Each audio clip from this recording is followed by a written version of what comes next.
Some people don't even realize it, but their presence makes others a little uncomfortable, even when they're doing nothing at all. Not because they're aggressive, not because they're rude, not because they've said or done anything threatening. Something else entirely is happening. Something in their stillness, their self-possession, the way they occupy a room without needing the room to respond. And most people who carry this quality have never had it accurately explained to them. This video is that explanation. Before we get into the signs, one important distinction. Most people hear intimidating and think aggressive, domineering, deliberately threatening. But psychology describes a completely different kind of intimidating personality, the quiet kind. The kind that comes not from force, but from self-possession. Not from trying to overpower anyone, but from simply not needing anything from them. There are people who intimidate through aggression, and there are people who intimidate simply by being completely, quietly themselves. This video is about the second kind. This video is for educational purposes only, not a diagnosis. If anything here feels personally relevant, a mental health professional is always the right next step. You've been called intense, hard to read, difficult to approach. People go slightly quieter around you. Conversations become more careful. Someone described you once as someone they had to prepare for, and they weren't sure if that was a compliment. You weren't doing anything wrong. Your presence simply changes the energy of a room, and most people can't explain why. If that sounds familiar, this video was made for you. We're going through 8 signs that you carry an intimidating personality, where each one comes from, why it creates that specific effect on the people around you, and why every single one of them, far from being a flaw, is a rare and specific form of psychological strength. Stay with me. Sign 1. You don't need anyone's approval. Most social dynamics run on a quiet, unspoken exchange. I'll seek your approval. You'll seek mine. We'll both adjust our behavior in response to how the other person reacts. And through that mutual adjustment, through that constant, invisible negotiation, we'll maintain a comfortable social equilibrium. That system depends on everyone participating, and you don't. Not because you're arrogant, not because you don't care about people, but because somewhere along the way, you stopped needing external validation to feel certain about who you are. Your sense of self doesn't rise and fall based on whether the person across from you approves of what you just said. And that creates a specific kind of discomfort in people who are still running the approval system because they don't know how to read you. They don't know how to influence you. They can't find the lever that would make you need something from them. People who need approval from others instinctively look for that same need in everyone they meet. When they can't find it, when someone simply doesn't require their validation, they experience it as threatening. Not because you've done anything threatening, because your freedom exposes their dependence. And freedom, in a room full of people seeking approval, is one of the most quietly intimidating things in the world. Sign 2. You stay calm when others panic. When everything around you falls apart, something in you goes still, not because you don't feel it, not because you're detached or indifferent, but because your nervous system has developed a capacity for regulation under pressure that most people simply don't have. You don't panic. You assess. You move toward what needs to be handled while everyone else is still processing what just happened. From the outside, this looks like strength, and it is. But here's what actually makes it intimidating. When you stay calm in a situation where everyone else is reacting, you create a contrast.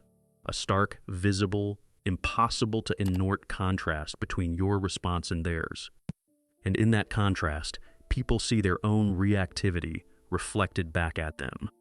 They see how quickly they panicked, how completely they lost composure, how far their reaction was from the measured, deliberate response you're currently modeling. That awareness is deeply uncomfortable. You didn't say a word, you didn't criticize anyone. You didn't even look at them with judgment, but your calm became a mirror.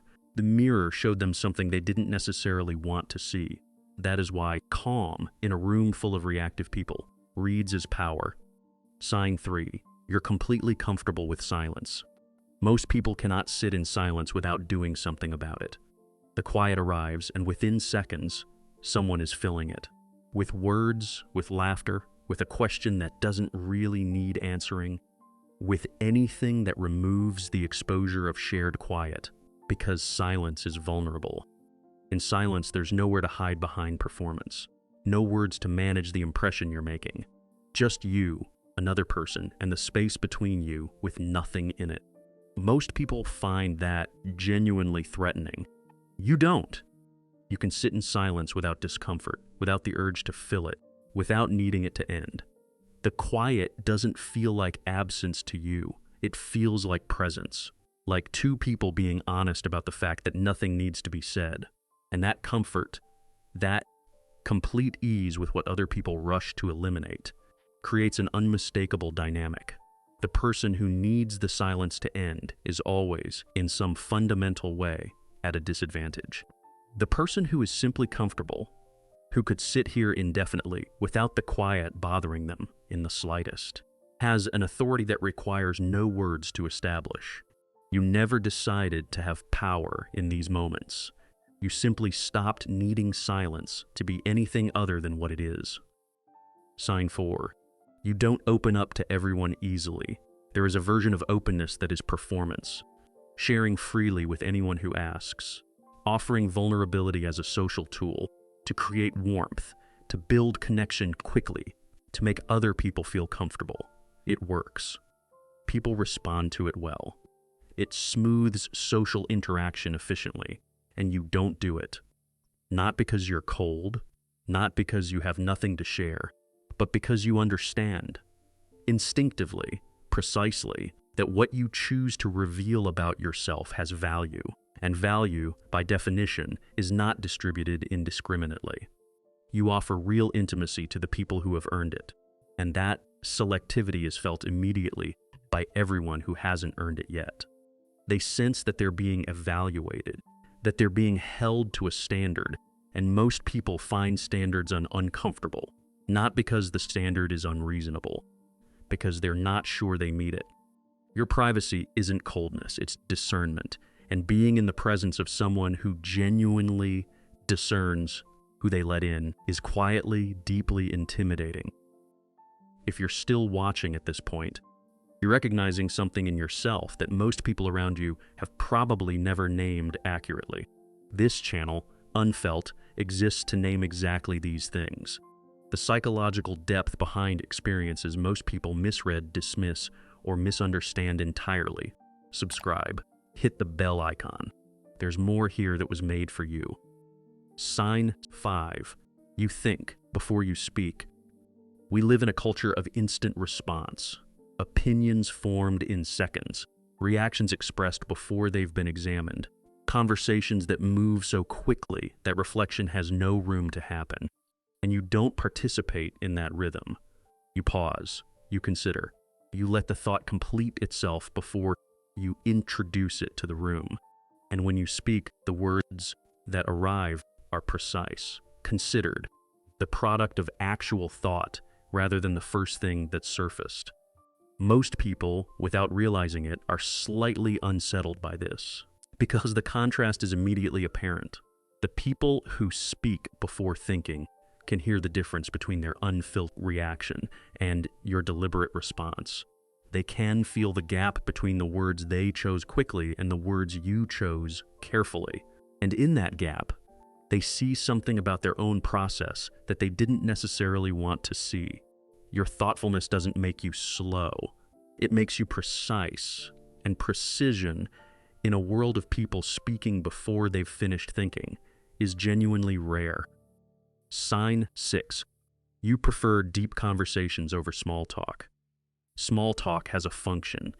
It lubricates social interaction, creates easy entry points, keeps things comfortable and low stakes. Most people have become fluent in it, moving through pleasantries with automatic ease, exchanging observations about the weather and the weekend and how busy everyone is. and you are visibly, unmistakably uninterested in it. Not rude about it, not dismissive, but clearly, unmistakably oriented towards something else.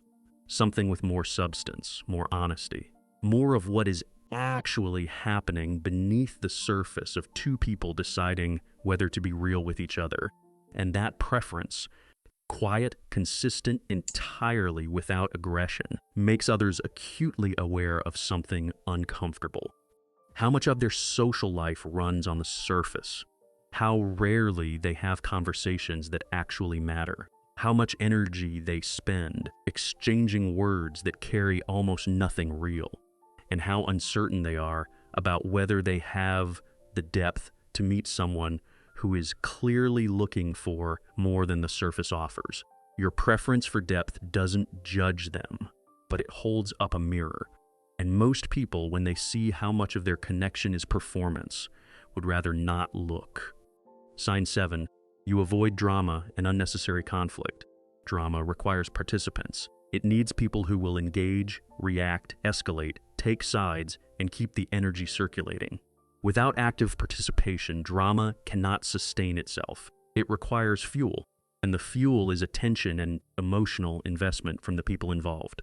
You don't provide that fuel, not because you're conflict averse or passive, but because you've developed a clear and precise sense of which conflicts are worth your energy and which ones aren't.